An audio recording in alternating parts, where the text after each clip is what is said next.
자리 채워주고 싶어. 여러분, 그동안 진짜 뉴스 감별하시느라 피곤하셨죠? 이 뉴스가 사실일까? 꿈일까? 하지만 이제 더 이상 방황하지 마세요. 한눈 팔지 마세요. 여기 최경영 기자에게 둥지를 트세요.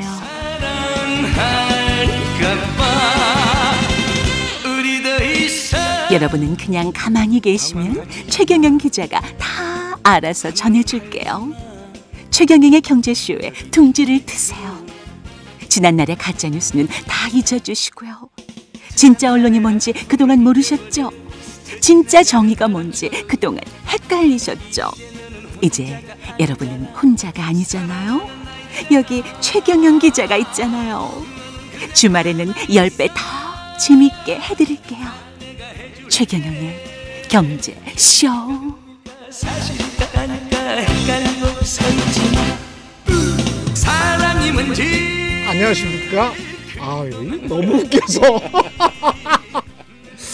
흥겼습니다. 쑥스럽기도 하고. 아유, 땀까지 나네. 그렇죠? 아니, 좋은데요? 좋아요? 네, 노래만큼은 여름 분위기. 어떻습니까? 아주 텐션 올라가셨습니다. 안녕하십니까? 진실탐사 엔터테이너 있는 대로 다까 최경영입니다. 최경영의 경제쇼 주말판 시작하겠습니다. 벌써 인사드렸죠? 제 옆에 최성근 머니투데이 이코노미스트 나오셨습니다. 안녕하세요. 안녕하세요. 최이코입니다. 예. 최이코 옆옆에는 최원석 전 YTN 기자 나와 있습니다. 안녕하세요. 네, 안녕하세요. 최원석입니다. 예. 저희 아버님 이름이에요. 아, 그래요? 동아그룹 회장. 예. 이었죠. 네. 예, KBS 아나운서와 결혼했던 동아, 그렇죠. 예. 예, 잘 사시나 모르겠습니다. 오늘도 어떻게 최최최가 됐습니다. 최백은 교수랑 같이 하면 최최최, 최원석 기자랑 같이 해도 최이코랑 같이 하니까 또 최최최. 네. 이렇게 됐습니다. 최 씨들이 역시 뭐 좀 예, 그렇죠. 좀 괜찮습니다. 예. 그러니까 성씨에 집착하시는 분아 그렇게 사실 그 우리가 명확히 알아야 될 게 다 알고 있죠. 조선 후기에 들어와서나 네. 우리가 성씨라는 거를 갖게 됐고, 그렇죠? 네. 족보라는 거를 그래서 대부분 양반이 거의 없었는데 갑자기 일제시대 그 넘어오면서부터 족보를 사서 대부분이 양반이 된. 주제로 본격적으로 들어가기 전에 시청자 여러분 그 댓글부터 답변을 좀 해드리죠. 네, 정진수님 댓글입니다. 예. 우연히 9호선에서 최경영 기자님을 만났다고 하시네요. 옆자리에 앉았습니다. 매일 타고 다니는데 9호선. 네. 예. 인사할까 말까 하다가 기자님 불편해하실까봐 못했네요. 항상 건강하시죠. 건강하세요. 항상 건강하세요. 항상 건강하세요. 정진수님 고맙습니다. 눈 감고 침 흘리고 자는 상황만 아니면 아는 척 해주셔도 좋습니다. 서로 뭐 인사하고 이웃분들이면 지내면 좋죠. 그리고 특히 이제 우리 프로그램 계속 애청해주고 계시고 시청해주시니까 너무나 감사합니다. 예. 네. 다음 댓글. 예. 네. 재헌유님, 윤재헌님 예. 것 같은데요. 삼성 재벌을 그렇게 욕하더만 예. 일본의 불화수소 금지하니까 삼성이 걱정됩니까? 균형 감각을 가지고 진행하셨으면 합니다. 저도 이 댓글 봤어요. 저도 이 댓글 봤는데 균형 감각이 뭔지 잘 이해가 안 됩니다. 삼성 재벌 이재용을 비판을 제가 많이 했죠. 최경영의 경제쇼에서도 네. 무지하게 무지하게 비판했습니다. 대부분 비판 안 하는데 저는 균형 감각을 가지고 잘 비판을 했고요. 삼성의 이재용 부회장과 삼성전자는 별개입니다. 그렇죠. 삼성전자의 이재용 부회장이 지금 당장 이건희 회장으로부터 상속을 받아서 어떻게 본인이 삼성전자의 주식을 많이 가지고 있는 것도 아니고, 네. 그렇죠? 삼성물산을 통해서 그것도 아주 편법적인 방법을 이용해서 삼성물산과 자신이 많이 지분을 가지고 있었던 제일모직을 합병시킴으로 해서 삼성전자의 사실상의 지배권을 가지고 있는데 예. 그 개인이 가지고 있는 그 지배권, 그러니까 주주의 권리, 네. 주식 수는 거의 없고요. 네, 사실 이 부분도 좀 지금 수사 되고 있지 않습니까? 그렇죠. 지금 검찰에서 수사하고 있는 내용 중에도 하나고. 그러니까 재벌 예. 개인과 회사는 따라가야죠. 삼성전자는 굉장히 우리나라로서는 중요한 기업이고 그렇죠. 이 회사가 잘 되기 위해서라도 경영진이 욕먹어야 돼요. 네. 비판받아야 될 것은 꼭 비판받아야 돼요. 네. 근데 본인이 부회장을 맡고 있기 때문에 그리고 별다른 업적도 없이 부회장이 되고 본인이 사실상의 지배권을 가지고 지금 왕자 노릇, 왕 노릇을 하고 있는 거 아닙니까? 예? 이 사회에서 완전히 군림하고 있는 거잖아요. 그러면 그만큼 책임을 져야죠. 언론의 비판을 받아야지. 잘못하면 비판받고 이 사회에서 쫓겨날 각오를 가져야죠. 그게 주식회사입니다. 그게 자본주의고. 무슨 말씀하시는 거예요? 윤재현님? 그러니까 뭔가 재벌을 욕하는 것과 사실 삼성을 욕하는 것 전혀 다르죠. 예, 또 다른 예. 개념이잖아요. 그건 마치 예. 저 북한 체제와 관련해서 북한 체제는 좀 비교하기가 좀 곤란하다 그죠? 북한 체제 자체도 잘못돼 재벌의 있고 좀 독특한 그 개념이 그렇죠. 있잖아요. 한국적인 재벌의 의미가 사실은 언론에서 잘 비판하지 않는 개념이라고 저희가 다 알고 있고 그렇게 실제로도 그렇고요. 예. 그걸 아무래도 비판할 수 우리나라 있던 거니까요. 경제가 이제 재벌 중심의 대기업 음. 중심으로 커왔기 때문에 재벌 자체를 이제 비판하기는 쉽지는 않을 거예요. 왜냐하면 우리나라 기업 생태계가 그렇게 형성이 되었기 때문에 네. 그거를 우리가 부정할 수는 없잖아요. 음. 부정할 수는 없지만 거기서 파생되는 그러니까 재벌 중심의 뭐 여러 가지 내부 거래라든지 예. 그 승계 과정이라든지 이런 불투명하고 이제 이 어떤 이권을 이제 이 재벌 중심으로 돌아가는 이러한 이 어떤 부정부패 이런 것들은 좀 우리가 제거해 나가는 것이 우리나라의 지속적인 성장을 위해서는 좀 필요한 일이죠.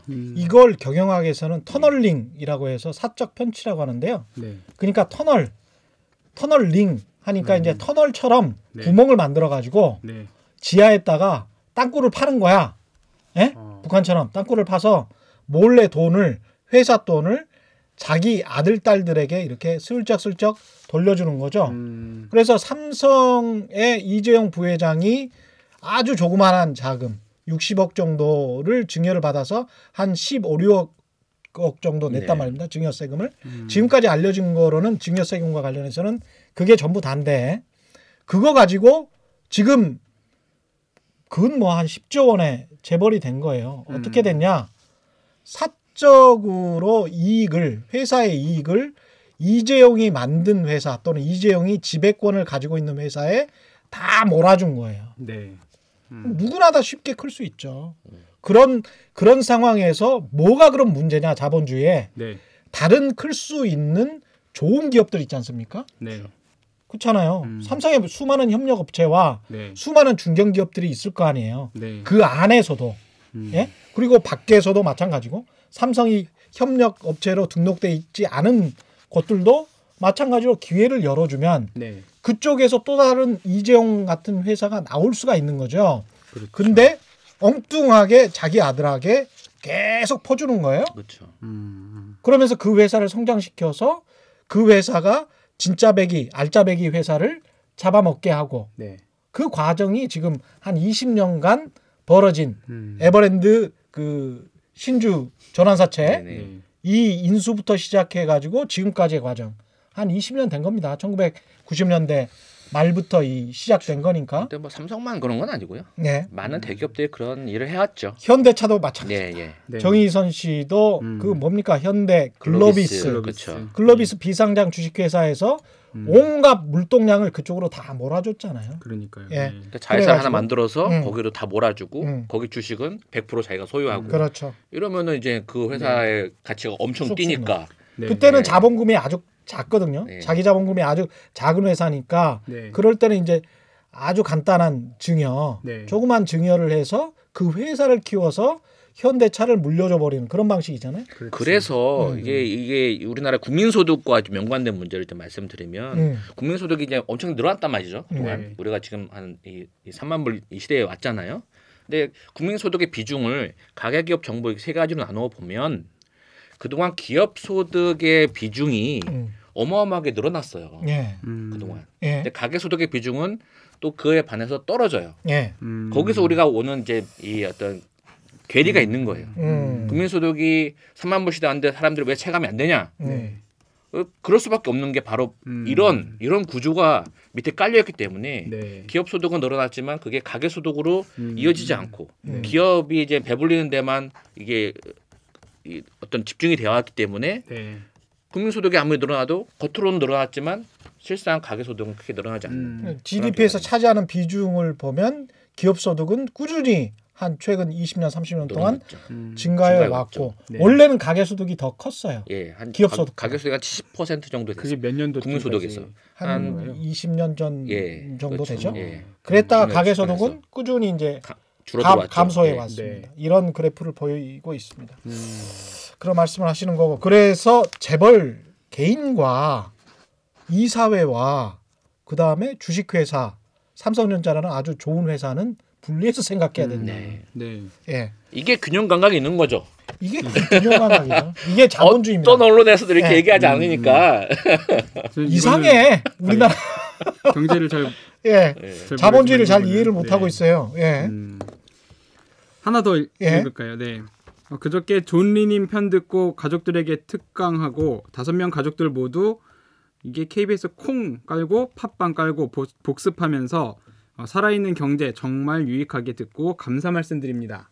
야, 라디오 안 듣는 아이들도 최경영 경제쇼만큼은 무조건 듣네요. 박수. 와. 그다음에 못 예. 들으면 또 이제 팟캐스트로도 들으시고 온 국민이 들어야 할 방송 추천합니다. 고맙습니다. 이 존리 메리츠 자산운용 대표가 하신 말씀들이 아주 기억에 남는 것들이 좀 몇 가지가 있는데 저는 아이들이 둘 다 대학생입니다.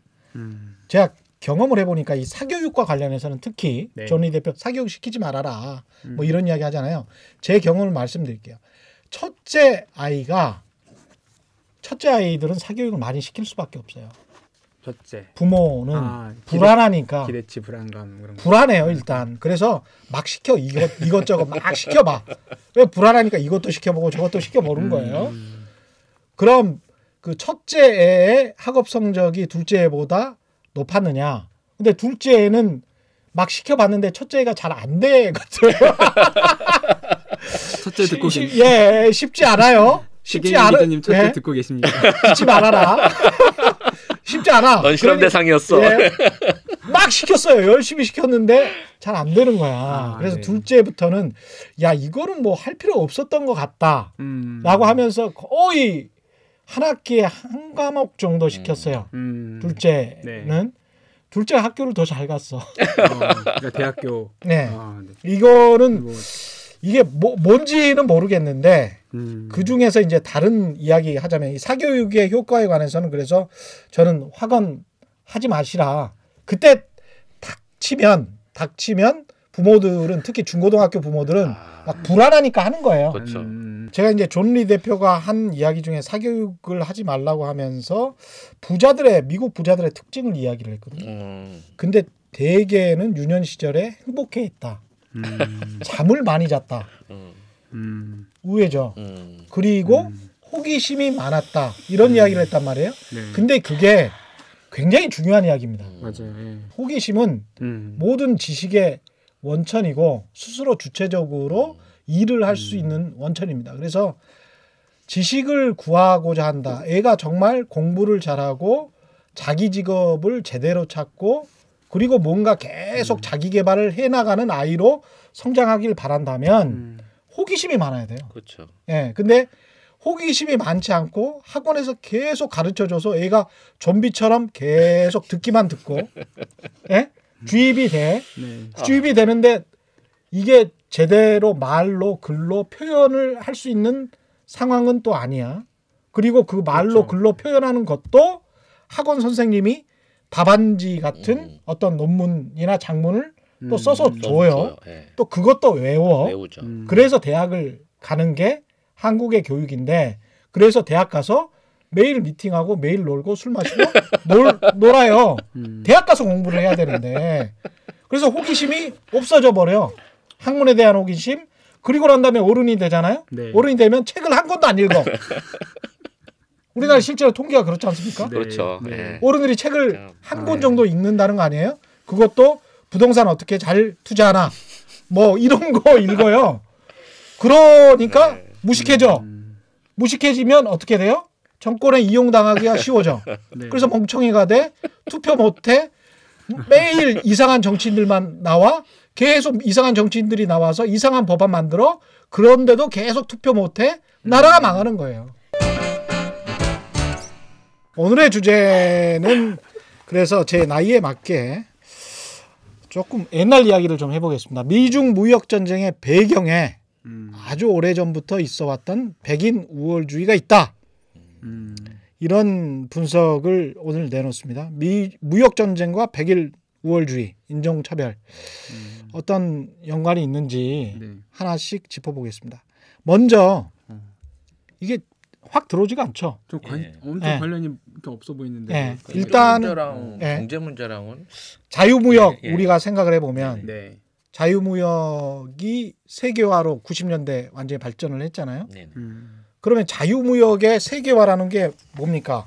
이게 상품, 돈, 사람이 자유롭게 전 세계를 오고 간다. 네. 나는 거죠. 예, 이게 세계화의 개념이었죠. 네.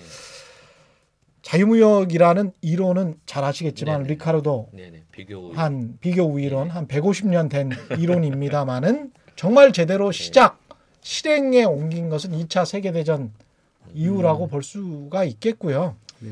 이게 생각해 보면 완전히 이렇게 세계화, 사람, 돈, 상품이 다 자유롭게 이동하자. 이거 한 30년 정도밖에 되지가 않았습니다. 생각을 해보면. 그런데 이 동안에 어떤 일이 있었냐. 2차 세계대전 이후에 우리가 냉전이 있었고요. 네. 그렇죠? 냉전이 해체된 다음부터 이 특히 세계화라는 말, 자유무역이라는 말이 아주 유행을 했어요. 그렇죠. 그렇죠? 비슷한 시기에 나온 용어인 거죠. 세계화와 그렇죠. 자유무역. 그렇죠. 그런데 이게 한 2, 30년 유행을 하다가 확 바뀐단 말이죠. 다 이게 보편적 가치라고 주장을 했다가 그래서 세상은 뭐 평평하다. 누구든지 저 사다리 위로 올라갈 수 있다. 네. 자유무역을 통해서 어떤 나라도 이렇게 이야기를 했단 말입니다. 그렇죠. 그런데 확 뒤집힌 거지. 네. 언제 이후로? 왜? 이게 이제 요즘 이야기잖아요. 네. 요즘 이야기. 트럼프 대통령이. 예, 첫 번째가 중국을 탓하는 사람들은 네. 중국이 갑자기 커서 미국의 GDP 성장 생산량보다 뭐 거의 70% 70%? 네. 육박해서 네. 그래서 메이드 인 차이나 차이나가. 2025 네. 그래서 IT까지 우리가 2025년에 네. 다 잡아먹겠다. 네. 이렇게 해서 트럼프가 겁먹은 거다. 이렇게 이제 중국 탓을 하시는 분도 있죠. 있고 예. 두 번째는 이제 미국 탓이죠. 지금 말씀하신 것처럼 네. 트럼프가 트럼프가 야 이거 우리 무역 수지도 적자 네. 금융위기 이후에 돈은 많이 찍어냈는데 재정 수지도 계속 적자. 네. 그러니까 이게 어떻게든 줄여봐야 되는데 중국 애들은 계속 저렇게 싸게 물건을 팔고 이거 막아야 되겠다. 그래서 트럼프가 일종의 이제 전쟁을 시작한 것이다. 이렇게 이야기를 합니다. 여기까지가 피상적이다. 저는 피상적인 이유다. 네. 실제로는 여기에 백인 우월주의가 있는 거예요. 백인 우월주의가 어떤 거냐? 네. 트럼프가 당선됐을 때 당시를 한번 생각해 보세요. 우리 누구도 예상을 못했죠. 그 전날까지도 못했죠. 네. 왜냐면 여론조사 결과가 이미 힐러리 클린턴으로 이제 그랬었잖아요. 예, 예. 그다음에 올라가고 미국 있었고. 언론도 마찬가지였죠. 네. 절대 다수 이제 절대 표가 이미 이제 그쪽을 갖고 있기 때문에 트럼프가 될까? 될까? 뭐 그리고 예. 게다가 저렇게 예. 막무가내고 무지하고 그렇죠. 그다음에 버릇 없고 그렇죠. 저런 사람이 될까? 트럼프가 되리라고 예측하는 사람은 거의 없을 거예요. 예. 그 당시에도. 굉장히 오히려- 무례하고 네. 예. 당시 그 힐러리 클린턴 이제 후보와 비교를 해봐도 네. 그 전부터 물론 그 남편으로부터 왔었던 뭐 그런 뭐 후공 뭐라 그러지 이렇게 호강이 있겠지만 그 뭔가 똑같은 백인 후보자를 만약에 어떤 지지하는 그런 경향이 있었다고 하면은 그 이전 대통령과 비교했을 때, 근데 당연히 트럼프 쪽보다는 힐러리 클린턴 쪽으로 뭔가 좀 더 호감이 더 클 거라고 생각을 했었거든요. 그렇죠. 네. 훨씬 더 논리적이고 그렇죠. 똑똑하고 음, 그런데 그게 전혀 아니다. 다비도비츠라고 구글의 이제 데이터 분석가, 네. 경제학자인데요. 이 사람이 쓴 아주 공전의 히트작이 있죠. 책이 Everybody Lies, 누구나 다 거짓말을 한다라는 책이 있는데 이 사람은 트럼프 대통령의 당선을 정확히 예측했습니다. 최초로 예측했다라고 볼 수 있습니다. 가장 유명한 사람인데 사람들은 트럼프를 공개적으로 지지하지 않는다. 쪽팔려서. 부끄러우니까. 저 사람 지지하지 않는 거야. 네. 예? 지지한다고 말을 하는 걸 싫어하는 거예요. 그래서 여론조사에서도 유보적인 태도를 보이고 네. 그렇게 미국 사람들은 얼마나 말하는 거 좋아하고 솔직 담백합니까? 그럼요. 네. 그런데 여론조사에서도 부끄러워하는 거예요. 샤이 트럼프. 예, 샤이 트럼프인 거예요. 그러네요. 그래서 민망해서 공개적으로 네. 말을 안 하는데 인터넷에서는 막 찾고 있더라는 거지.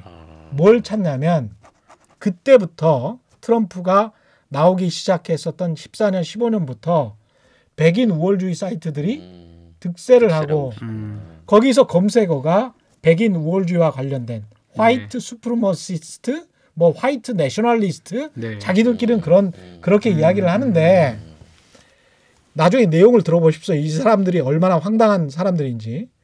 이 사람들이 쭉 트럼프를 밀었던 거예요. 오프라인에서는 안 나타나면서. 그래서 쭉 밀었어요. 계속 밀었어. 그래서 트럼프가 당선이 됐어. 그리고 난 다음에 2016년인가 그 샬롯빌이라고 버지니아주에서 네. 이 백인 우월주의자들하고 일반 시민들하고 격돌을 합니다. 어떻게요? 그냥 싸워요. 그냥 이쪽에서 원래 백인 우월주의자들이 데모를 크게 하는데 네. 그때 이제 일반 시민들이 너희들은 완전 인종차별주의자들이다. 이런 혐오 데모는 하지 말아라. 라고 반대 데모를 네. 하는데 그때 뭐 자동차로 그냥 깔아 뭉개버리고 백인 우월주의자들이 네. 그래서 사람들이 다치고 서로 간에 난투극이 벌어집니다. 우리랑 사뭇 다르네요. 난리가 나요. 그때 트럼프가 명확하게 또 한 번 자기의 정체성을 드러냅니다. 둘 다 잘못했어. 자동차로 밀었는데. 예. 와.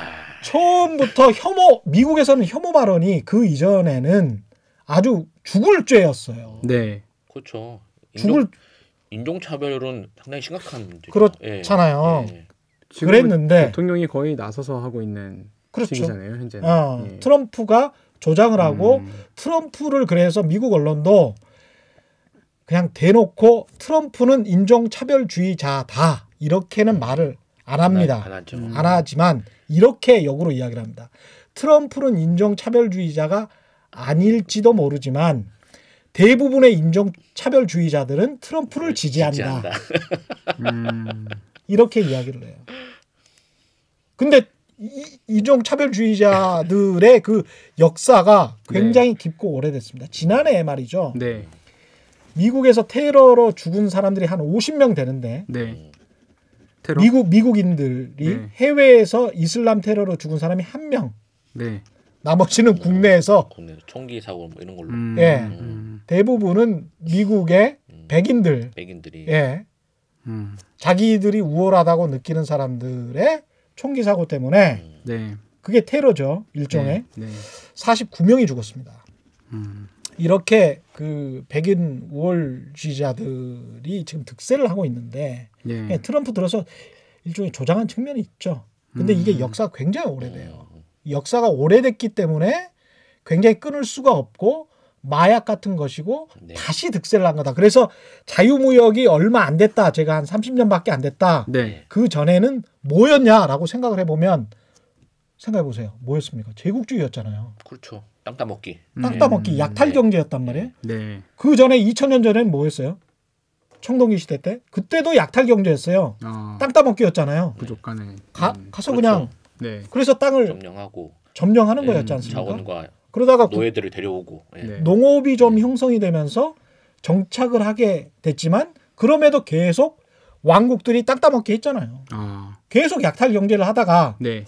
2000년 약탈 경제 하다가 그다음에 자본주의 좀 발전했는데 그때도 제국주의였잖아요. 그렇죠. 인디아에서 영국이 그렇죠. 제국주의. 그렇죠. 수탈 경제지 않습니까? 네. 약탈 경제. 우리가 일본한테. 예. 일제한테 당한 게 네. 수탈 경제, 수탈 경제. 약탈 경제였고 네. 여기서 다 쌀 수탈해 가고 뭐 생선 고기 다 수탈해 가고 다 그랬어요. 그래서 자기들 경제 네. 성장시킨 거예요. 네. 그냥 그 군사력으로 다 짓밟아 버린 겁니다. 네.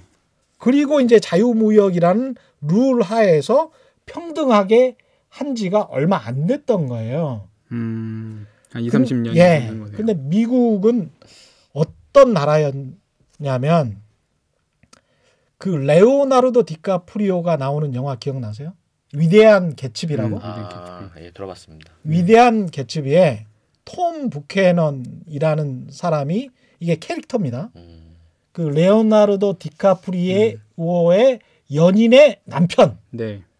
전형적인 백인 네. 우월주의자예요. 근데 이 사람이 1920년대 그 배경이 영화 배경이 1920년대입니다. 이런 이야기를 합니다.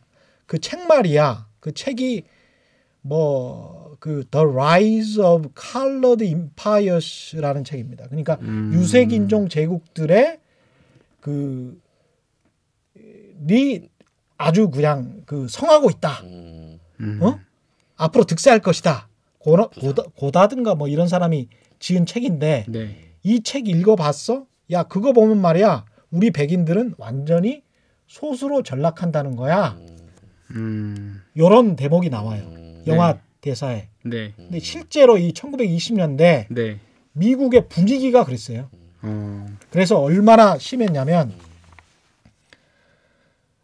그 북유럽 사람들은 선호를 합니다. 네. 앵글로 색슨족들은 네. 선호를 합니다. 네. 그래서 이민을 환영을 해요. 네. 근데 이탈리아도 남부 이탈리아 쪽 사람들, 네. 슬로바키아계 사람들, 폴란드계 사람들은 인종적으로 우생학적으로 열등하다라고 주장을 해요. 아. 이때 당시에. 이때부터. 이때 그래요. 그래서 법까지 제정이 됩니다. 그때. 1920년대. 이미 이때 있었고. 1924년에 24년에. 이민법을 제정해서 여기 아시아나 뭐 아프리카 이쪽이 아니고 네. 아프리카는 자기들이 흑인으로 갖다 저 노예로 갖다 써버리고 네. 예?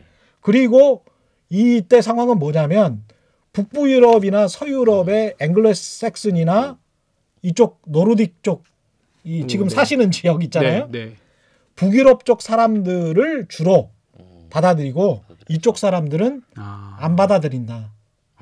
그런 것도 있었네요. 그래서 97% 네. 매년 97%로 그쪽 사람들만 받아들인다. 이게 이민법이었어요. 아, 이제 미국의 예. 그 당시에. 그러니까 폴란드 쪽이나 이쪽은 안 받아들이겠다. 이거 엄청나죠. 뭔가 이때부터. 몰라 한 이게 누구 생각 나지 않습니까? 거의 우생학? 아니 우생학 하면 누구 생각 나지 않아요? 히틀러? 납치죠. 네. 예. 근데 납치가 언제 득제했습니까? 제국주의 시대. 1930년이에요. 미국이 앞섰던 거예요. 미국도 워낙 뭐 제국주의 좀 미국이 나라죠. 1924년에 이민법을 제정하고 참 신기하네요. 실제로 히틀러가 미국에서 우생학이 판치는 것을 보면서 아이디어를 얻었다라고 이야기하는 사람들도 있어요. 오, 저렇구나. 저런 상황이구나. 그래서 생각해 보니까 아리안족의 뭐 어떤 영광을 재현한다. 네. 유태인들은 네. 세균을 전염시킨다. 뭐 별 이야기를 다 했잖아요. 유태인이 유럽을 망친다. 그렇죠. 어찌 보면 한 100년의 터울이 있을 수는 있겠는데 요새 트럼프 대통령 정권 들어서 정부 들어서 이제 멕시칸들에 대한 히스패닉계 그렇죠. 인민자들에 대해서 어떤 굉장히 차별적인 정책을 펼치는 그렇죠. 것이나 아니면 아예 그 이전에 그 국경을 이렇게 엄격하게 그렇죠. 막게 됐잖아요. 장벽 그런 쌓았잖아요. 장벽을 네. 쌓는 행동들도 보면은 어떻게 보면은 다른 이민자들은 뭐 이미 들어와 있으면 어떨지 모르지만 더 이상 히스패닉들이 미국을 더 맞습니다. 차지하는 것을 원하지 않는다. 약간 이런 시각인 국경 거잖아요. 장벽과 무역 장벽은 철학적으로 같은 겁니다. 그렇네요. 그렇네요. 그렇습니다. 그래서 1960년까지만 해도 미국의 89%가 백인이었어요. 엄청난 숫자죠. 근데 나중에 이민법이 개정이 돼서 65년에 개정이 되는데 네. 그래서 다 들어와. 괜찮아. 그 이후로. 예. 라고 해서 이렇게 된 거예요. 이렇게 되고 나서 보니까 흑인이 대통령이 되고 2008년에 금융위기가 일어나고 이러니까 과거에 있었던 흑인에 대한 혐오, 유색인종에 대한 혐오와 더불어서 네. 아까 그 톰 부캐넌이 이야기했던 거 있잖아요. 우리 백인이 소수가 될 것이다라는 공포, 불안. 네. 네. 공포와 불안이 경제적인 어려움과 결부가 된 거죠. 그게 이제 일종의 지금 현재 그게 트럼프야. 트럼프 머릿속에 중국과 뭔가 전쟁을 그러니까 경제 그렇죠. 전쟁을 해야 되겠다, 무역 전쟁을 해야 되겠다라고 하는 배경에는 이제 그런 마음이 있는 거네요. 그 이제. 트럼프의 생각과 백인 노동자들 일자리를 잃어버린 백인 노동자들의 생각이 똑같은 거예요. 그러면서 백인 노동자들 중에 상당수가 백인 우월주의자들인 거지 사실은. 그렇죠. 샤이하게 말은 안 하지만 그렇게- 우리가 뭐 배웠으니 네. 말은 안 하지만 네. 난 백인 우월자라고 말할 수는 말할 없잖아요. 수는 없지만 네. 어? 나는 인종차별주의자라고 말할 수는 없지만 네. 근데 이제 CNN을 보면 제가 지금 말씀드린 내용들이 CNN에서 1시간 다큐멘터리로 한번 나온 적이 있습니다. 그래서 이제 미국 대학의 유명 대학의 교수들이 다 조언을 해줘서 네. 자문을 받아서 이 쭉 역사적으로 팩트를 정리한 것이기 때문에 네. 뭐 그 역사적 팩트가 확실하다고 볼 수가 있고요. 이런 본원적인 공포, 그 유색인종에 대한 본원적인 공포, 그 다음에 이민자들에 대한 공포가 지금 같이 작용을 하고 있다. 그게 중국의 황화론이라고 있잖아요. 아시아인을 황화, 그 옐로우 황, 옐로우. 예, 옐로우 피플을. 예. 그래서 노란 아시아인을 두려워하잖아요. 그 징기스칸 때부터 네. 황화론이 있었지 않습니까? 어. 근데 지금 생각해 보시면 1980년대 저페니스 배싱이라고 해가지고 네. 일본 사람들이 너무 무섭게 성장하니까 그걸 일본을 라이징 선이라고 했잖아요. 그렇죠. 예, 떠오르는 태양 그래가지고 일본 자동차를 막 디트로이트에서 박살냈죠. 부셨단 예. 말이에요. 80년대 말에. 예. 그렇죠? 근데 지금 다시 황화론이 부상을 하죠. 그 전에 1920년대 그 위대한 개츠비에 나왔던 것처럼 야, The Rise of Colored Empires 이렇게 되잖아요. 유색인종 제국들이 네. 흥하게 되면 성하면 백인들이 줄어든다. 된다. 예. 근데 이 미국 내에서도 백인들 자체가 소수가 되면 네. 이 전 세계는 유색인종의 세계가 된다라는 네. 공포가 있는 거예요, 지금. 이게 굉장히 큽니다. 생각보다. 좀 밑바닥에 깔려 있는 것 같은데 또 이게 현실적으로도 이 뭔가 유색 인종에 대한 그러니까 사실 아시아인들에 대한 어떤 공포 혹은 그 어떤 그렇죠. 그런 게 있는 걸로 봐야 되네요. 근데 아니, 돌아보면 그때 중국에 대한 봉쇄 정책은 이미 오바마 정부 때부터 이미 시행이 있어. 됐었거든요. 예, 근데 시행돼 그게 왔죠. 트럼프 정부에서 상당히 격화된 느낌이 들어요. 노골적으로. 네, 노골적으로 예. 굉장히 거칠게 예. 중국을 몰아붙이는 네. 그래서 네. 지금 상황을 배경을 아까 지금 계속 예? 설명해 주시니까 이해가 쉽네요. 아까 이제 세계화가 상품, 돈, 사람이 다 괜찮아, 오케이 이런 상황이잖아요. 근데 이거를 지금 트럼프는 제가 보기에 예. 이런 상황으로 지금 바꾸려고 하는 거예요. 그러니까 상품은 자기들이 원하는 것만, 어떤 것은 안 돼. 너희들이 너무 경쟁력이 있는 거는 안 돼. 사람도 돈 있는 사람이거나 저쪽 유럽 계통이면 괜찮겠다. 그런 생각이 깔려 있는 거지. 그 멕시칸이랄지 이런 그렇죠. 사람들을 받아들이지 그렇죠. 않겠다라는 것은 그래서 어떤 특정 사람들 그리고 이민법이 지금 새롭게 나오면서 돈 있는 사람들 위주로 지금 트럼프가 받겠다라는 거 아니에요. 예? 거기에 여러 가지를 볼 텐데 제가 보기에는 인종도 볼 가능성이 높습니다. 그렇게 말은 안 하겠지만 네. 그래서 이런 상황이 돼 가고 있는 것 아닌가라는 우려가 들지 않을 수가 없습니다. 그래서 미중 무역 전쟁이 쉽게 끝나지 않겠다라는 것은 네. 이런 공포, 그다음에 네. 철학적인 배경, 그리고 이 사람들이 가지고 있는 편견, 선입관 분명히 있다. 그래서 제가 생각하는 베스트 시나리오는 한국 경제를 위한 베스트 시나리오는 트럼프 이 사람 되게 깝깝해요. 네. 그러니까 자기 지지층들이 그런 사람들이 굉장히 많기 때문에 네. 제가 생각하는 가장 좋은 시나리오 지금 발표를 해드린다면 트럼프가 재임 기간 동안에 남북 관계가 급속도로 좋아진다. 그래서 경제 교류가 가능하게 된다.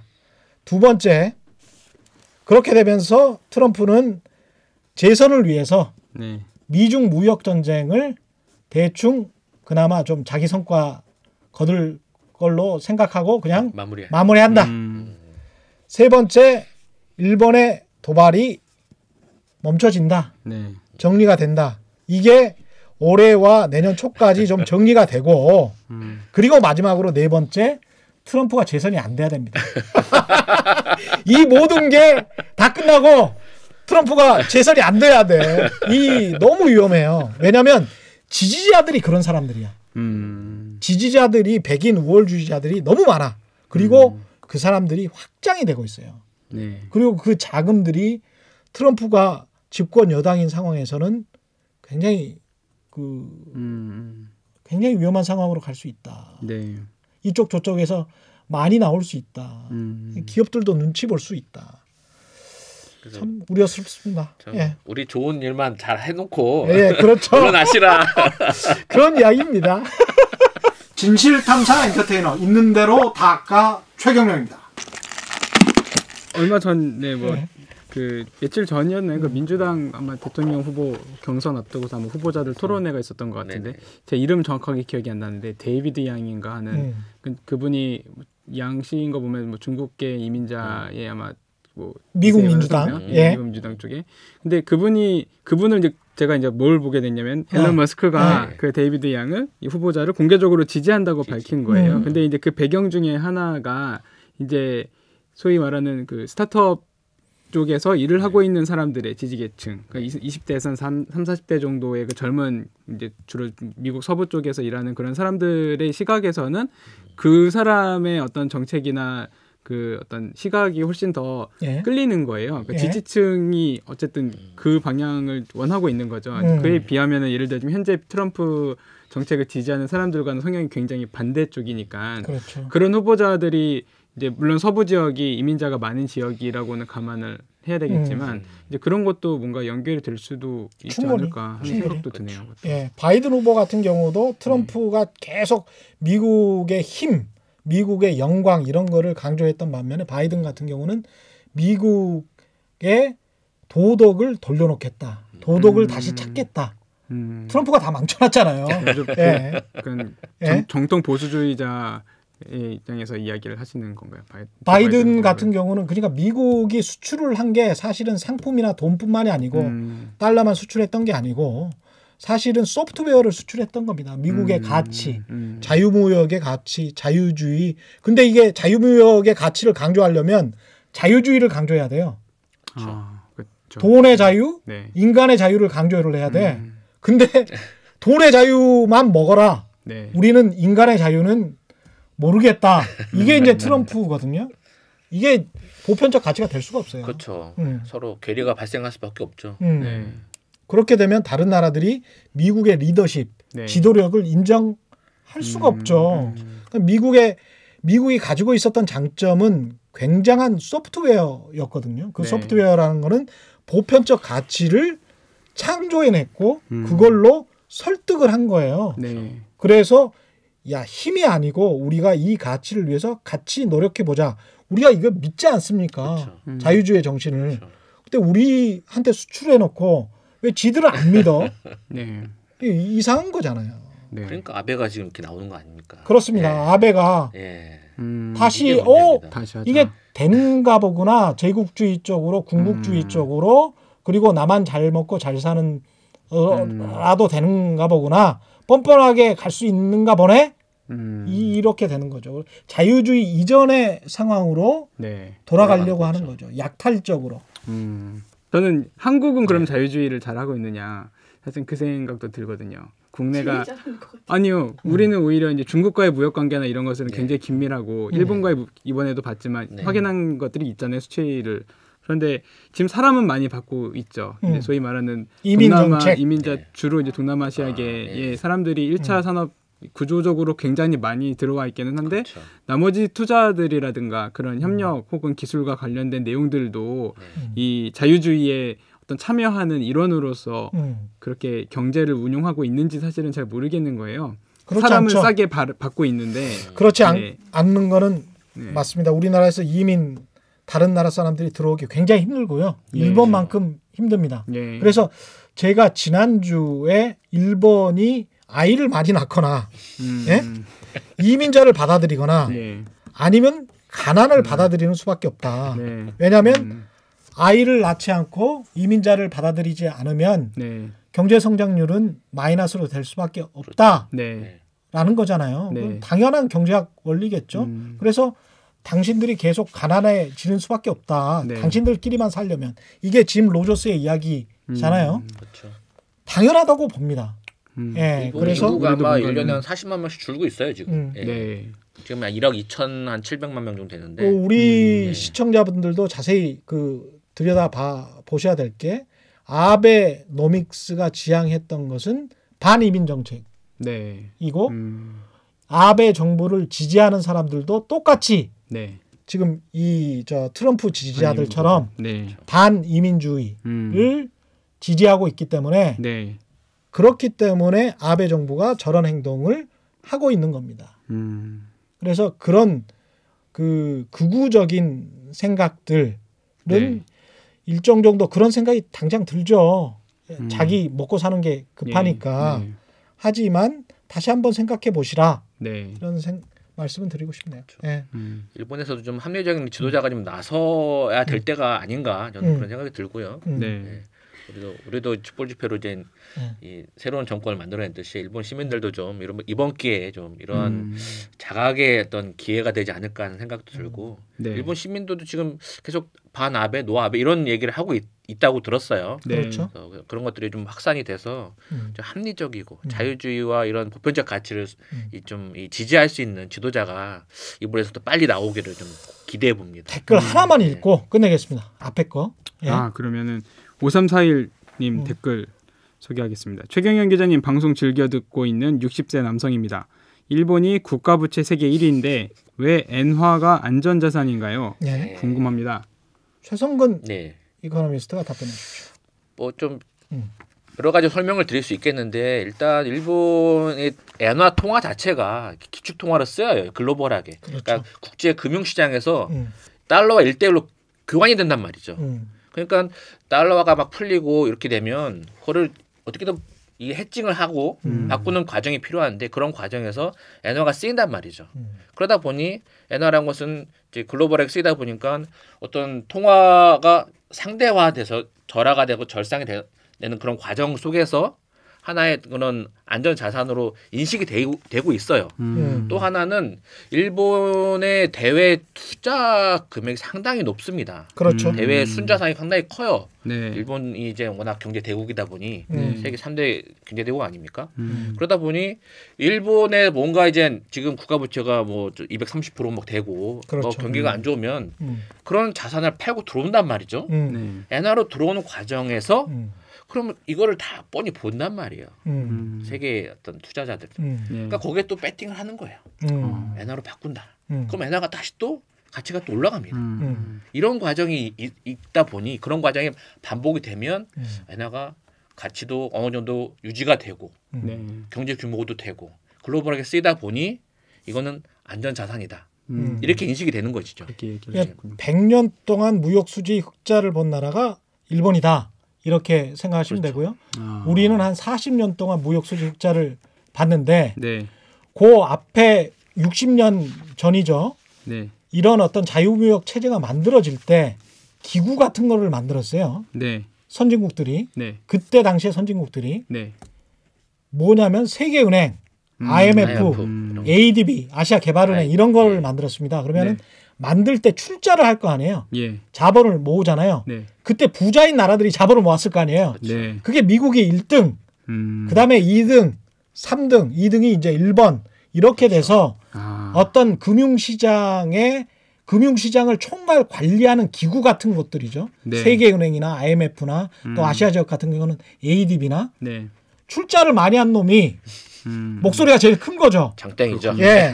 그래서 기축통화로서 지위를 인정받아버린 거죠. 먼저. 아. 그러면서 야 우리 거 가지고 그러면 써. 우리 돈 가지고 써. 이렇게 된 겁니다. 그리고 난 다음에 이제 사다리를 걷어차고 야 이제 그만 이렇게 된 겁니다. 예. 그래서 달러와 중요한 엔화 정보네요. 네. 네, 그렇게 이해하시면 될 것 같습니다. 예, 오늘 뭐 짧을 줄 알았더니 굉장히 긴 이야기가 돼버렸습니다. 네.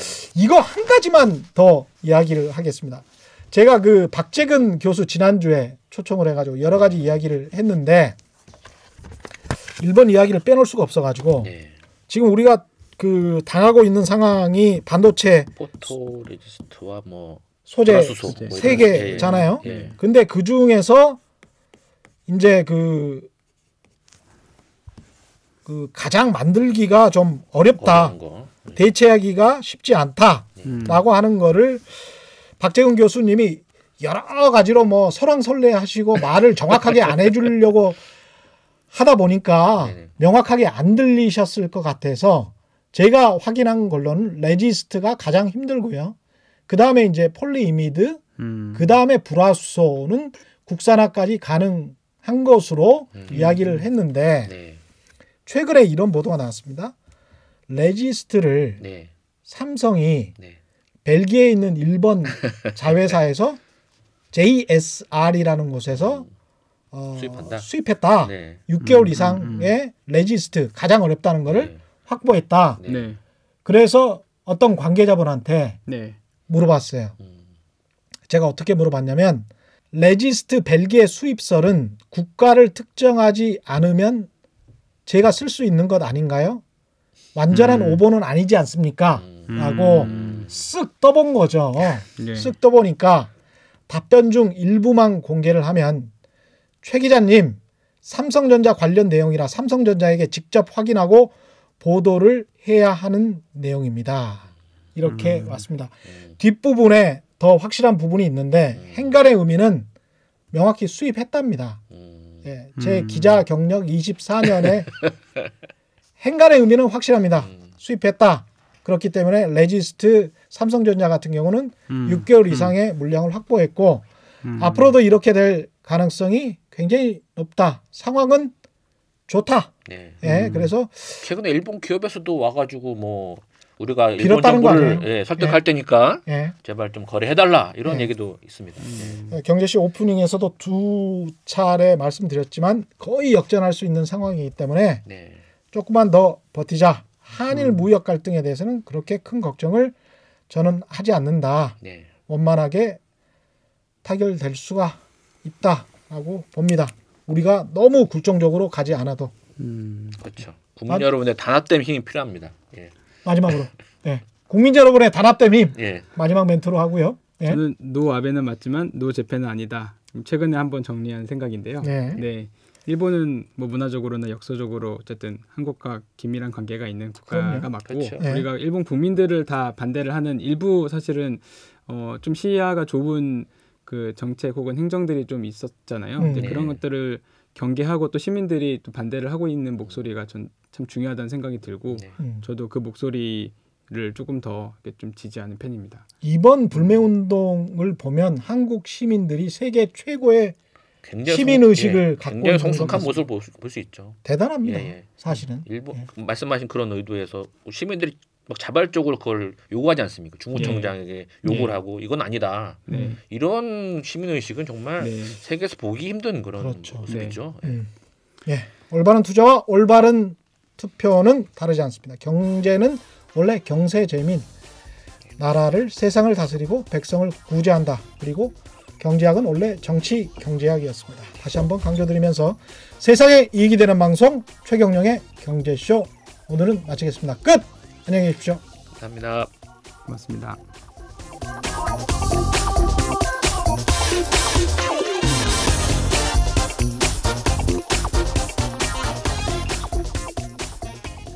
그리고 내가 아까 말을 못했는데 그때 미국에서 수천 명의 여성들이 그쪽 지역이죠. 그러니까 폴란드나 이쪽 계열 사람들 있잖아요.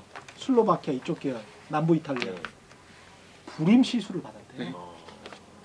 우생학에 의해서 당신들은 아이를 낳지 않는 게 좋다. 네, 낳으면 안 된다. 날치보다 더한 거야. 날치 때도 그랬잖아요. 수천 명을 불임 시술을 시켜버렸다는 거야. 미국에서요? 미국에서. 저도 그건 어디서 본 것 같아요. 1920년대. 네. 그러니까 그 정도로 우생학을 믿었던 거예요. 당시에. 그게 어떤 영화에 나왔었었는데 진짜. 본것 같아요. 지금 말씀하시니까. 야, 이거 황당한 거지. 그러니까 정말 야만의 시대였던 건데 야만의 시대로 다시 돌아가는 거예요. 지금 트럼프가. 큰일 났어요. 트럼프가 이 방송 보고 댓글 한번 달아주시면 댓글 달아주시면 고맙습니다. 영어로 번역해서 나가야겠다. 안티도 환영합니다.